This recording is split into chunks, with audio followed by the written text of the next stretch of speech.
Hindu Marriage Act 25 of 1955, Sections 13, 23, 10, divorce ground of non-resumption of cohabitation after decree for judicial separation oblique restitution,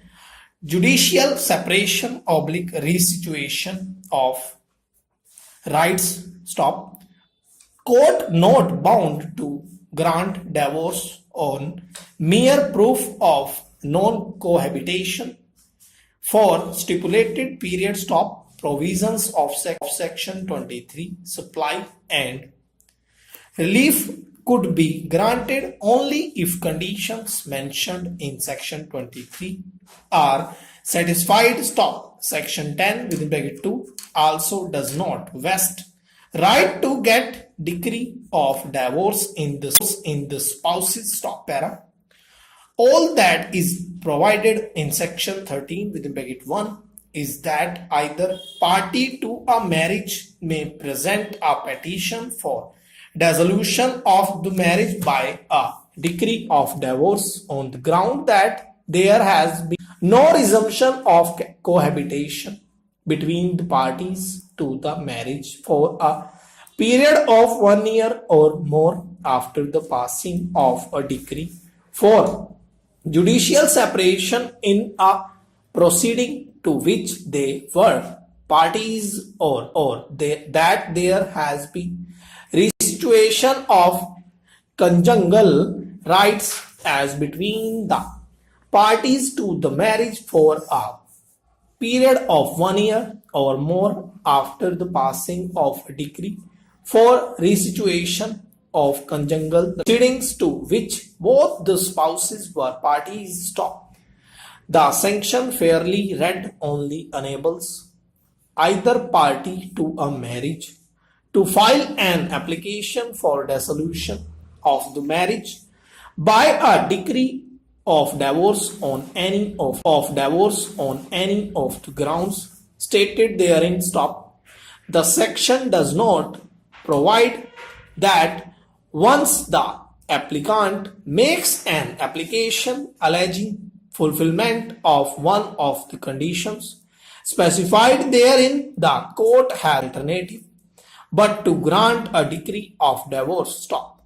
Such an interpretation of section will run counter to the provisions in section 23 or of the act. Stop.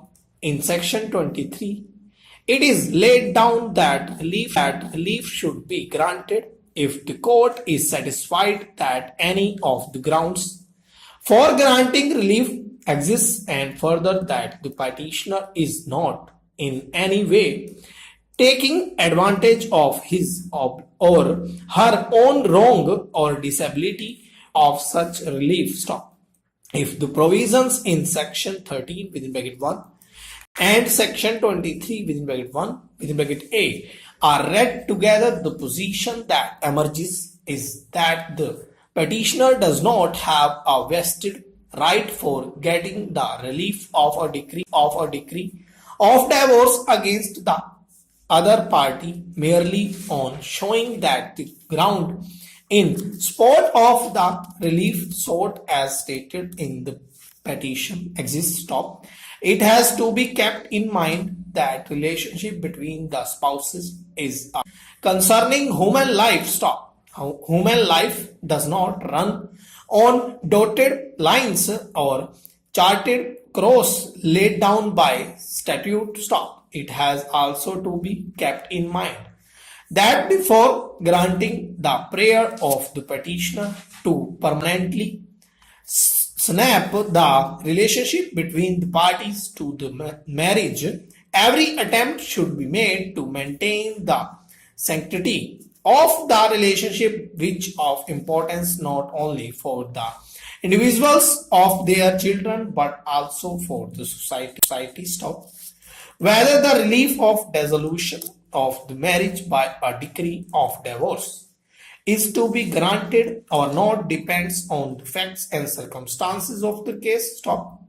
In such a manner, it will be too hazardous to lay down a general principle of universal application, stop para, qualified, and that this newly conferred right is not subject to provisions of section 23 is